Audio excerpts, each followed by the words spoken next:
guys, today we'll be reading Corduroy by Don Freeman. We have a special guest. Drum roll, please. Corduroy himself. Hello, everyone. We'll be reading about my story of how I lost my button. So let's begin.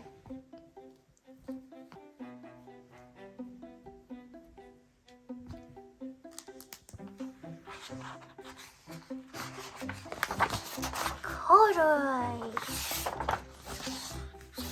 Story and pictures by Don Freeman. Corduroy is a bear who once lived in a toy department of a big store. Day after day, he waited with all the other animals and dolls for somebody to come along and take him home.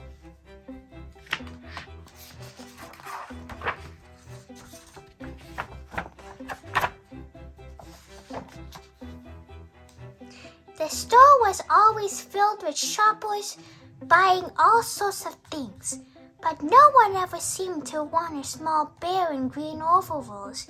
That's really sad of you, Corduroy. No one ever wanted you. Hug. Okay. Let's go continue the story. Then one morning, a little girl stopped and looked straight into Corduroy's bright eyes. I'm gonna go move out your way. Oh, Mommy, she said. Look, there's the very bear I've always wanted. Not today, dear, her mother sighed. I've spent too much already. Besides, he doesn't look new. He's lost the button to one of his shoulder straps. But you already have a button, Corduroy. Do I have pig? We may never know. He doesn't speak, I don't know why. It's really sad. Corduroy watched them sadly as they walked away. I didn't know I'd lost a button, he said to himself. Tonight I'll go see if I can find it. I'll go and try to find the button myself then. Tonight I will.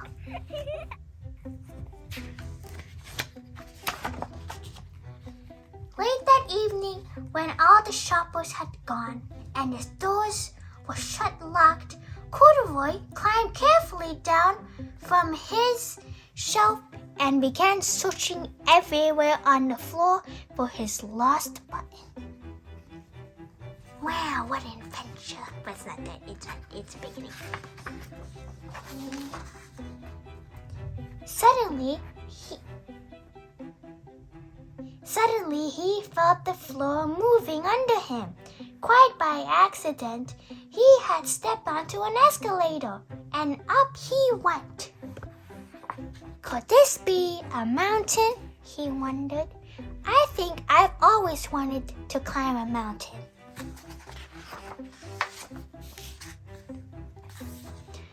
He stepped off the escalator as it reached the next floor, and there, before his eyes, was a most amazing sight. Tables and chairs and lamps and sofas and rows of beds.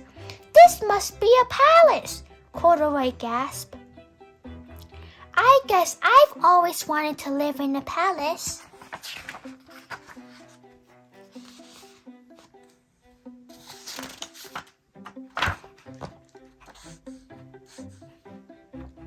He wandered around admiring the furniture.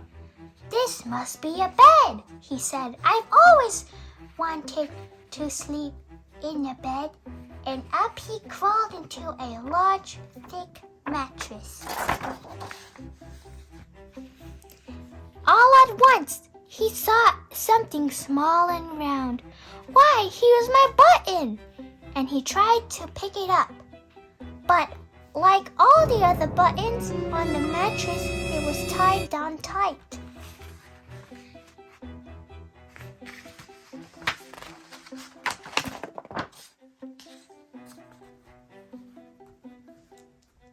He yanked and pulled with both paws until, pop! Off came the button, and off the mattress Corduroy toppled.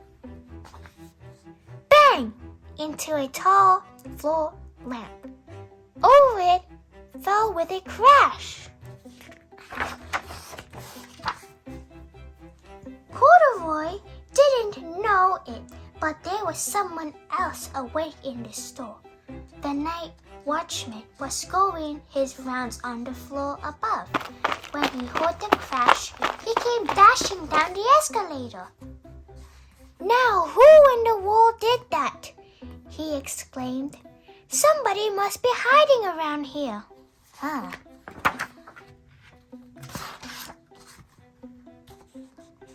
He flashed his light under the oval sofas and beds until he came to the biggest bed of all, and there he saw 2 fuzzy brown ears sticking up from under the cover. Hello, he said. How did you get upstairs?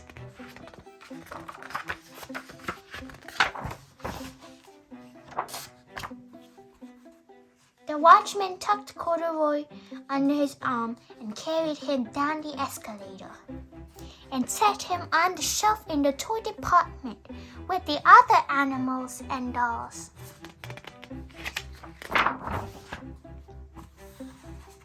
Corduroy was just waking up when the first customer came into the store in the morning, and there, looking at him with a wide, warm smile, was the same little girl he'd seen only the day before.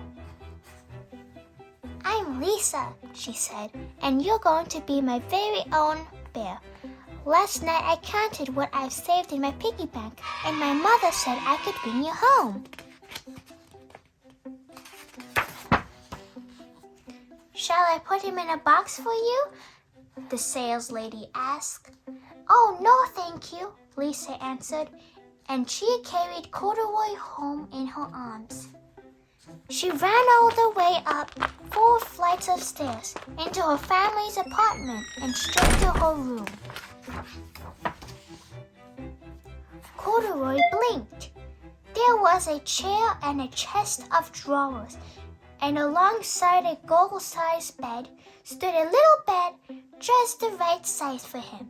The room was small, nothing like that enormous palace in the department store. This must be home, he said.